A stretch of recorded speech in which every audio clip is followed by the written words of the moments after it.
আজকের সংবাদে আপনাদের সকলকে স্বাগত। আজ আমি আপনাদের সঙ্গে আছি আমেনা ইসলাম।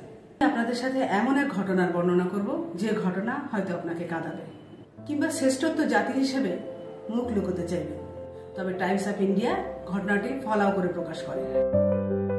সে রাতে ছিল অকল্পনীয় ঠান্ডা, ডিসেম্বরের শীত। ঠিক তুষারপাত হলে যেমনটা হয়, গায়ের কম্বলও যেন উষ্ণতা খোঁজে। প্রতিটি প্রাণী একটু উষ্ণতার আশায় প্রিয়জনের বুকের তলায় লুকোতে চায়। ঠিক সেই মুহূর্তে ঘুমন্ত নগরের কানের কুহরে কান্নার শব্দ। ভারতের ছত্তিশগড়ের ঘুমন্ত শহরে শিশু কান্নার শব্দ এড়াতে পারেনি কিছু মানুষ। ছুটে গিয়েছিল শব্দের কাছে পৌঁছেই তাদের ঘুম হাওয়ায় মিলিয়ে যায়। মুহূর্তেই আধো ঘুমের মানুষগুলো যেন মূর্তি হয়ে যায়। একটা মা কুকুর আর তার সদ্যজাত 6টি কুকুরছানার সঙ্গে সাদা বিছানার উপর শুয়ে আছে একটি মানব শিশু।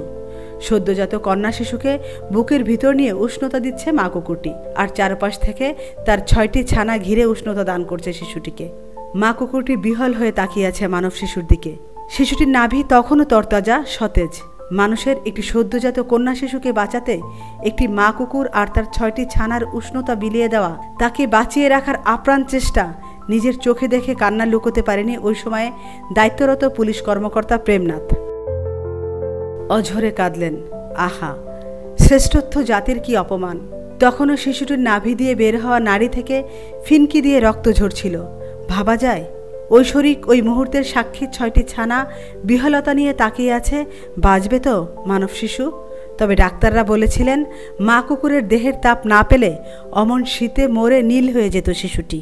জানা যায় পরবর্তীতে শিশুটির নাম রাখা হয় আকাঙ্ক্ষা। পৃথিবী আকাঙ্ক্ষাকে আশীর্বাদ করে বলেছিল, মানুষ হয়েও তবে কুকুরকে ভালোবেসো।